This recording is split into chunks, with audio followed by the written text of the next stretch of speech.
right, howdy, y'all, and welcome back to Sacred Axis, a space for the whimsically divine. I'm Chesten, And I'm Christina. and today we're gonna talk about the metaphor of cake. Oh, I love it because I love cake. Birthday cake, I could have that every day. Yeah, chocolate cake or See, chocolate raspberry cake or any type of chocolate I'm just cake. like straight up that wedding kind of cake with the really sweet frosting, and I prefer the corner piece. Well, yes, of course. I as well with the maximum frosting. I'm Hmm with you. And then if it has like a flower on that, oh, it's perfect. And it has to be like a flower tastes different. Yeah. I know it's all icing. I know that. But of a pretty flower icing tastes different than like any other type of icing that would still be a different shape of that icing. I'm Yep. sticking to that. I know they'll be even if they cut on the one side where it doesn't have anything, Yep. and I'm like, well, you're cutting from this corner over here. That's right. That is right. Especially if it's my birthday, then I'm like, Yeah. look, Yep. I'll be like, here's a few slices, and I'll take the rest. Thank you. that's right. No plate See, needed. that's right. Just full face. So that, that's the episode. That's it. Metaphor of cake. Hopefully everybody feels wonderful. All right. Um, so, and I did not come up with this at all. This is one of those that I remembered being inspired, like reading about it, but this was before I ever thought again that I would ever be on a podcast. So I just didn't save it. Um, and there was one about cake, but before that, I could have sworn, and this I did try looking out and I could not find it. And if someone ever finds it, please email me or, email sacredaccesspodcast@gmail.com. Because I could have sworn that there was a story about tea. Like if you tried to define tea, you really couldn't. You just had to experience it, essentially. And then I remember reading one similar to that with cake, like how you would take eggs and flour and this stuff, and somehow you mix it together and it makes cake. These seemingly different pieces with different textures, and yet you end up with cake, right? So those were things that, because I mull over things, ruminate on things. So those things had inspired me a long time ago, or hot minute ago. And now we're at this point, the metaphor of cake. It's basically along the lines of you really like, if we look at ourselves similar to cake, we're all cake, right? And if you don't like cake, pick your favorite dessert or whatever. You want to pick something that has multiple pieces to it that seemingly different from each other. And when they come together, that they make something, right? And so I'm going to do a quick, well, I say quick, I lied. It's probably going to be a tangent, but we're going to talk about the different pieces, right? Because the reason is you have all these pieces that make a cake, just like for each individual one of us, we have all these seemingly definable things, these seemingly definable quote unquote ingredients that make us. But there's a shift from the list of ingredients or the definable characteristics about us. Some process happens, and then we become like when we're experienced, it's seemingly completely different than the list of ingredients, or it's more than the list of ingredients. And we can try to define cake, like we can do a certain level of it, but at the end of the day, we can't really define the experience of it. Anytime that we try to have words or whatever, we'll never be able to capture how we feel about cake. And so we can apply the same to us, right? So the metaphor of cake. All right. So you ready? Yep, I am ready. All right. So the first part of cake that I want to talk about, or one of the ingredients, is flour, because flour is a powder that is made from grinding cereal grains, like wheat grains. So in order to get flour, you have to have a field and plant seeds, like wheat seeds, and it has to go through its cycle, and the soil quality has to be decent enough for it to grow. And hopefully the farmer has tools to make it easy to harvest this stuff. Like you need the right weather patterns. You need, like I said, the seeds, you need fertilizer. You need all of these things to come together to grow the wheat. And then typically farmers will have, hopefully if they're able to have people, workers that can help them harvest this grain. Then, nowadays we don't have to grind the grains on our own. So they, have it processed wherever they do to grind that down. So we end up with our bag of flour. I mean, how wild is that? How many It is. people? I visualized it, the whole process, like, that is a lot. And could you imagine, like, if you didn't know, like, I feel like we don't give enough credit to how brilliant people were back in the day. Because could you imagine if I just walked up to you, if we had never seen a wheatgrass or a field of wheat before, and I just walked up and stood beside you, and I'm like, yeah, that's going to make some good cake someday. I mean, first of all, you'd be like, what is cake? I know, like, what is cake? The fact that they knew to take, like, they figured out to take these grains, test out grinding them down and making, like, of course, breads and other things with flour, but it's so freaking cool. Like, it's amazing how that whole experience just to get the flour part. So that's just one piece of it. And imagine where it's grown at, different soil qualities, different times where they're harvested. If the wheat is harvested a little too early, a little too late, I mean, that can all subtly change the quality of the flour, or sometimes really big, depending on if they do it really late or harvest really early. But you know what I mean? Like how that can affect the quality of that flour. Like it's a whole production. It is. Even thinking, like, the amount of water, what the Yes. precipitation is, like, what is that? There's so many things that we could have, like, almost an endless list to Well, and create a little piece of grain. And imagine nowadays we have irrigation systems. So are they getting a good water source on top of that? They're talking about like data centers being built everywhere. That's going to mess up our water sources. Mhm. How is food 100%. production going to look?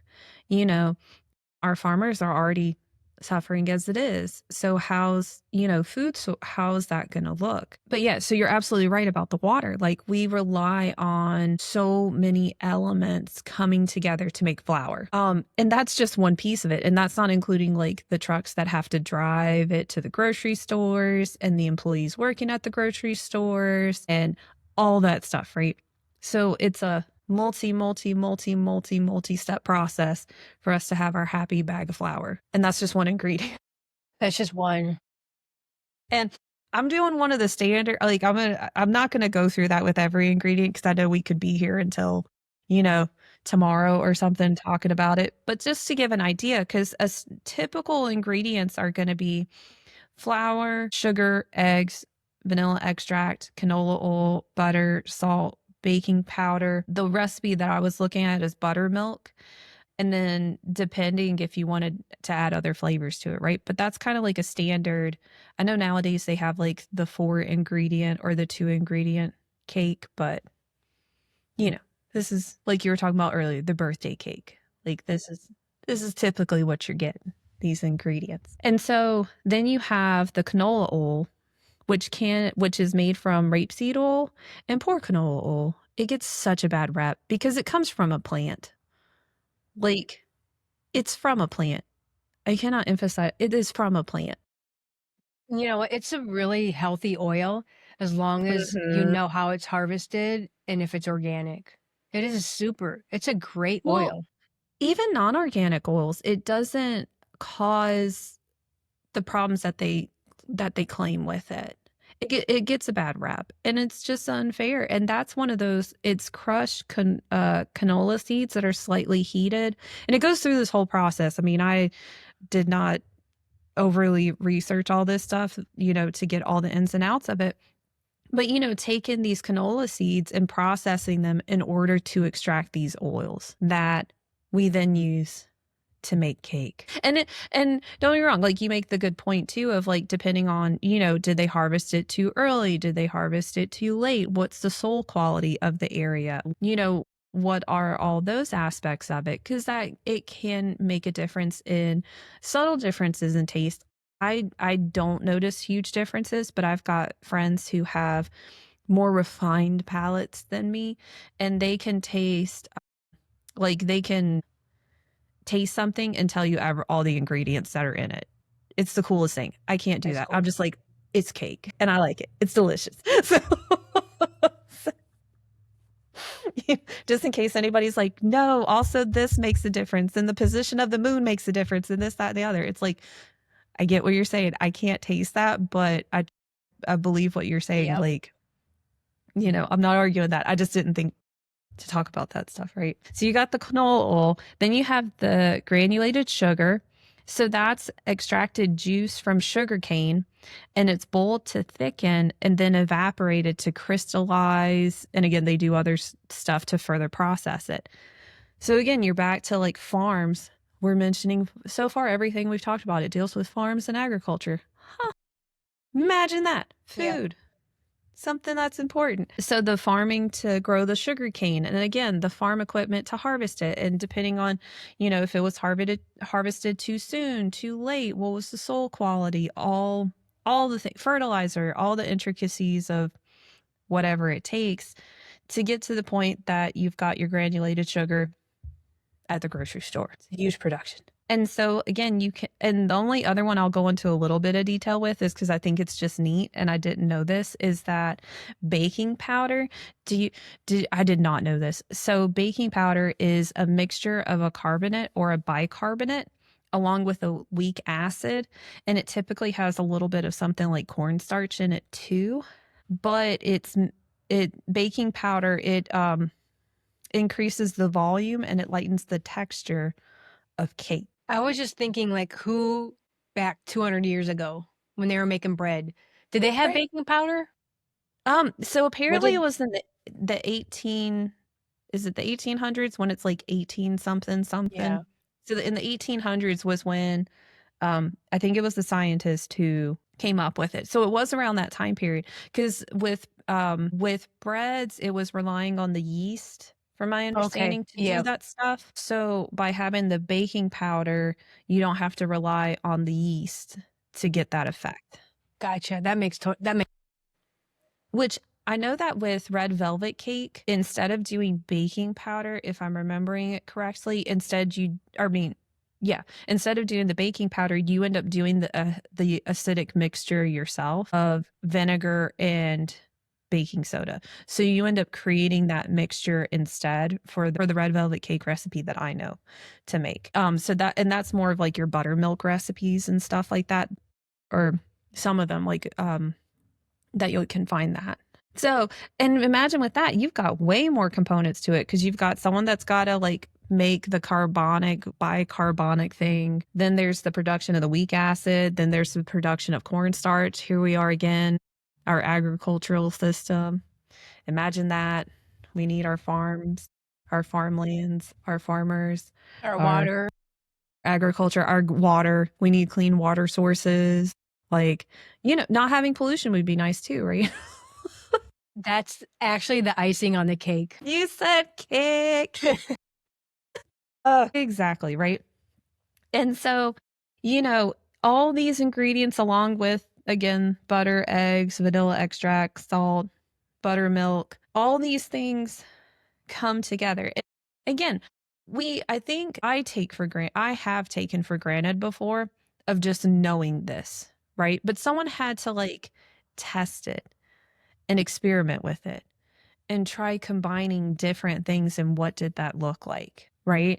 So the people who came up with cake recipes is brilliant. Like the fact that they figured out how to combine all this stuff together to make a tasty dessert. With that said, if I had looked at you and you never knew that cake existed, and I was like, hey, if you take all those ingredients, mix them together, you're going to end up with a tasty dessert. Dependent, it may be like, what? It's like you've got eggs that are kind of, they're kind of mucusy in texture. Sorry, but, it is what it Yeah. is. You've got powders, the granulated sugar is kinda more like a sand texture. You've got the flour. Salt, again, is more that sand grainy texture. Another baking powder. The buttermilk, yeah, that's a liquid, but it's like, yeah, trust and believe. You blend it all together, it's gonna make this type of batter. But you need to blend it in a certain order.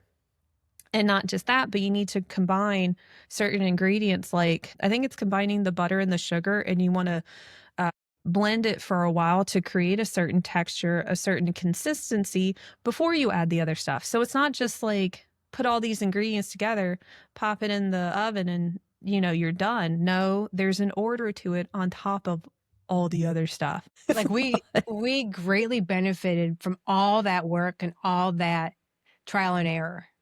Mhm. Like, we're benefiting from all that work, so We stand on the shoulders of those who invented cake and took time and perseverance, and they somehow knew. They knew. they knew They the knew the right greatness. process. Yeah, they knew the greatness they were gonna unfold and how it was gonna change the world, right? So and that's not even involving the icing or, like we were talking about, and there of course, there are so many types of icings that you can do, like buttercream, um, cream cheese. Oh, I'm drawing a blank, but yeah, you get it. So there are people who want their cakes naked, you know? All fair. Whatever works best for you. Or a streusel, like a crumbly crust on the top of it. Yeah, Is it streusel? something Anyway, like that. so yeah, so that crumbly crust on the top instead. There are some that they'll do egg whites and beat that and add some sugar to make that more of that type of icing, right? Yeah, the So, light and fluffy kind. mhm. So, you know, all these different ways you can dress up that cake. But going back to the ingredients to make the cake. So why are we talking about it? Again, you have this story of this cake being made and all these ingredients that created it, and where all these different ingredients came from and who all was involved in making these ingredients. You bring it to a person with their qualities, their characteristics, like we've talked about before, like ancestral stuff or societal stuff, how much we are, different parts of us are come from like ancestral stuff. They're inherited or they're formed by the society that we grew up in, right? So those parts, you can figure out like each person, it may be individual, like which characteristic. It's a big inheriting thing. Like for some people, something like the flour quality that they have, that's a big piece of the cake. So for them, it may be inherited versus another person, that quality may have been formed by society instead. Right. But again, all of that to say that you can have it. Uh, and then I think there are just, or it seems like there are just qualities a person is also born with that you can define it, but maybe you can't quite figure out where it originated from or where it came from. It seems like that it was just always with them. But I say all that to say that a person can break down their qualities and characteristics like I'm kind, or I'm smart or I'm sassy or, these are things I'm passionate about. These are my likes. These are my dislikes. These are the things that I enjoy. These are the things that I advocate for. We can go through that list. And then, of course, we can go through the list of physical characteristics too. Oh, this is my height. This is my current weight. This is like my eye color, my hair color, my skin color. This is my whatever. We can go through all of that different stuff. This is how well I digest things. Like, I can handle this. I can't handle this food group. We could go into all those pieces and break down like ad nauseum all the aspects of us like we would ingredients in a cake. But at the end of the day, a cake is still a cake. And when we break it down, we lose the essence of it as we break it down. And so I bring that up too because, spiritual work, emotional work, whatever, there is a deconstruction that can happen. And that's not to say it's a bad thing. Like deconstructions can be really important. Figuring out the whys, like why is this my belief pattern? Why is this my thought pattern? Like challenging those things and changing those things. It is very important to go through those processes and at the same time recognize that that does not define you as a whole. Like you are still a whole entity. That is a piece of it, but that does not encapsulate the essence of you. And sometimes when we break it apart, it's acknowledging that we're not seeing the full essence of us. We're breaking it down into pieces and we're losing that aspect of it that doesn't exist unless it's all combined together. And to say like that cohesiveness that Yeah, or that we're expression of it. Like eggs mixed with sugar is gonna create a certain type of texture to it that eggs mixed with flour won't, or eggs true. alone on the, skillet won't. Or even if you just take eggs individually, like, you can make scrambled eggs, you can make poached eggs, you can make sunny side up eggs, over easy eggs, boiled eggs, like, and all of those are just different cooking processes of the same damn thing. It's an egg every single time. But how you treat that egg changes its expression. Same thing with the person. Like if I say egg, those are things that can come up. But if I say egg with sugar, well, then, okay, that's blended. That's more of a fluffy texture to it, blending those together. That, again, you can't repeat that, or that you wouldn't find with eggs alone or sugar alone for that matter, right? The sugar by itself does not create that texture either. Because if you grind down granulated sugar, you got to add cornstarch to it, but that's an aside. But if you grind down granulated sugar, that's how you end up with powdered sugar, Okay, interesting. right? So Yeah. it's still like not that combo of the egg and the sugar that you need to make your cake. So again, that's a long way around to saying that as the person goes through the process of looking at themselves, again, their identity, their likes, their dislikes, whatever, also come back to, hey, am I breaking it to the point where I'm just looking at it as an egg instead of looking at the blend of the eggs with the sugar? And then that's really broken down still too, because you still have to combine them with all those other ingredients that we talked about to make the cake. So that can give you kind of an idea, but sometimes depending on the quality, it doesn't sometimes depending on what the person that piece of the person's identity, even just that piece alone still does not encapsulate that person. Does that make sense? Yeah, it makes 100% sense. And so I guess an example would be like if a person, well, right now, if a person is like, oh, I'm too sensitive, right? So that's the egg quality, right? That's the egg. I'm too sensitive. Well, blending that with the sugar may be, well, I am aware of my feelings and I'm aware of other people's feelings, and I really care about people. And then blending it further into the cake, it's like I feel for people and for myself. It may be that there are times that I feel things and it gets overwhelming. And also, too, because I feel things, I'm aware of how other people feel and I'm more inclined to look out for them. Or if it feels like they're uncomfortable, I may be more inclined to try to do something to help them feel more comfortable. Right. So, and the thing is, too, is that even with that, I'm defining that, I'm explaining that, but for those who have for most of their life felt, hopefully there are people who have felt understood their whole life, but I don't think anybody really has, honestly. Mhm. And so I don't know about you, but I know that the times that there was an aspect of myself I felt was misunderstood, when I was around someone who understood that about me, and most of the people who did, it was because they were sensitive. Like they had empathy, they had that aspect. I cannot articulate to you how much that meant to me, like how It's about validating it was. I think it comes to that being seen, Mhm. being seen. Also acknowledging everybody's different. There's Mhm. not this little thing as just like we had to fit every single piece of what we do and are and act and proceed with into this. It has to be fit in here just like this and all those pieces that were all totally different. Well, and so the other aspect too is so that aspect of being seen in that way with like that would be, I guess, seen with like compassion, right? Or being seen for who you are and acceptance, like being Yes. seen for acceptance. There's also the for people where, well, they get angry. Like, why are they showing some anger or whatever? You can pick whatever ingredient for that. But that's that person who hopefully anger in the right, like they acknowledge the rights and wrongs.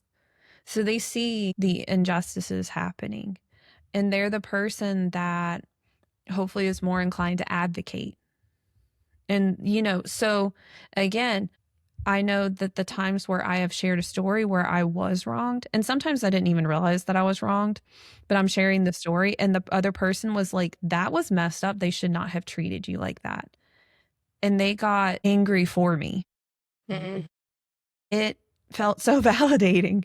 Like, healthy anger, of course. I don't need the person slamming doors or going and getting in an altercation for me either, but just that validation of they acknowledged that I was wrong and they were mad about that. And I've seen that for people when I've gotten mad on their behalf, like you should not have been treated like that. And then be like, oh yeah, it wasn't okay. Okay. And then they feel validated, like, oh, you okay. That's an experience that's part of the cake, but that's an experience that we can try to describe it or tell the story of it, but how it makes that person feel, that thing that you did for them, with them, it can't be really well articulated. It's just experience. Very true. Yeah, it's like eating a piece of cake, you know?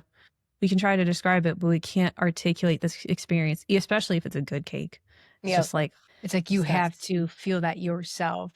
You just exact grab a yeah. piece. Yes. And so I think the other aspect too with bringing this up with cake is that everybody's cake. And for people who don't like cake, I apologize for that. Just pick whatever, again, dessert that you like or whatever food type you're like. But everybody's this intricate food or this intricate experience. Everybody is. Don't let anybody convince you that you are not cake. Lead to questioning your cake or if the cake is actually cake with all those ingredients.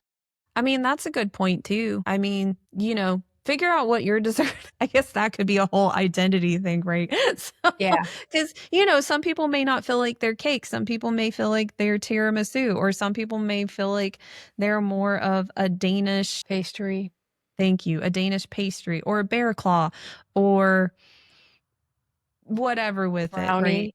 Yeah. Oh, yeah, brownies are good too, or a cookie, or, whatever decadent, wonderful experience, I know we talked about soup last time, the metaphor of soup, and now here we are with cake.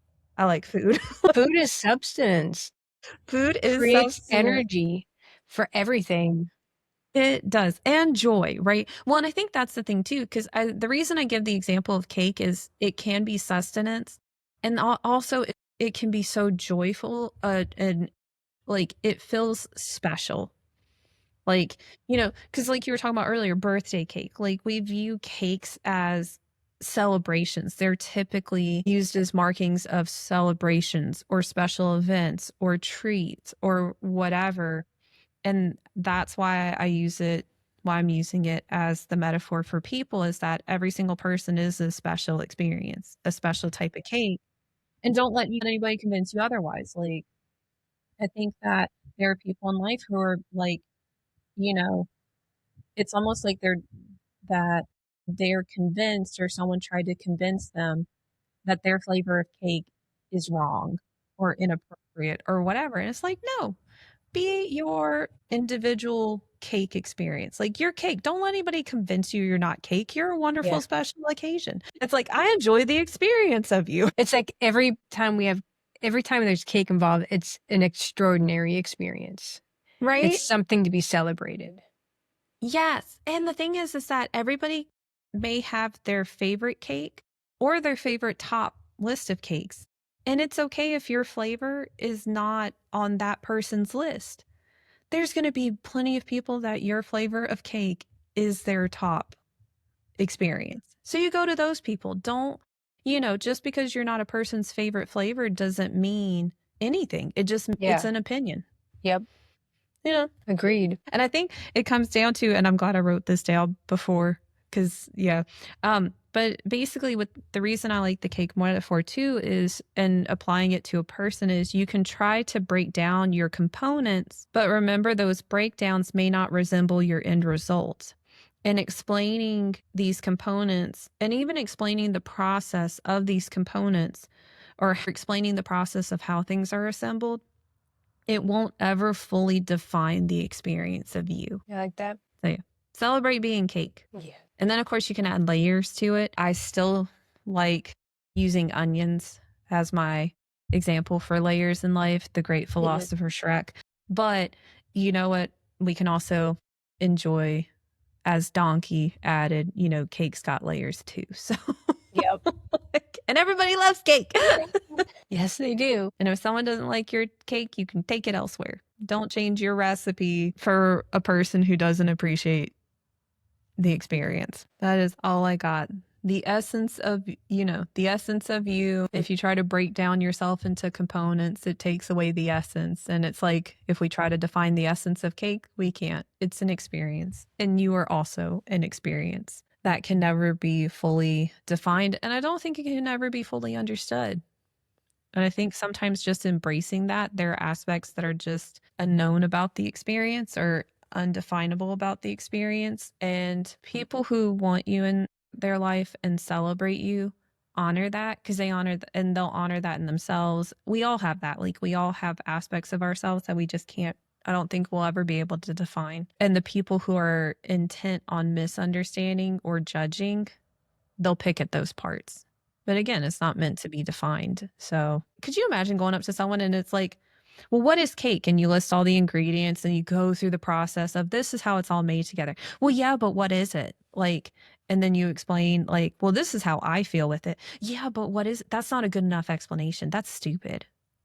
I mean, we'd look at them and be like, then don't eat it. But we don't do that for ourselves when people are like, well, why are that we feel like we have to explain ourselves, that we have to defend ourselves or whatever. It's like, don't eat my cake then. Go Mhm. find another, go do something else then. Leave me out of it. So, Yes. right? Something about cake. Well, and I think the other part is that embracing that no two cakes are the same. Mhm.